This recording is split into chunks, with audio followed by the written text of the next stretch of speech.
Kaka mambo? Poa, mambo. Fresh. Eti nilikuwa naulizia kwa mzee Kasimu, ndio wapi? Kwa mzee Kasimu.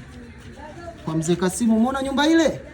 Nyosha nayo ile njia, kwa mbele kidogo utakutana kama kuna kibaa hivi. Baada ya kukipita kile kibaa utakuta kuna kauwanja wanacheza mpira pale.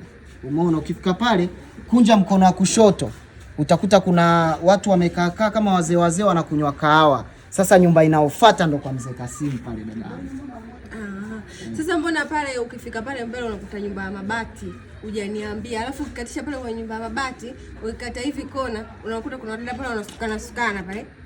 Ndio. Hujawasema. Alafu ukishapita wale dada tu pale ukienda mbele kidogo, kuna ile table ile ya kulipia pale, kuna vijana wengi wanacheza table. Sasa mbona nao hujaniambia? Alafu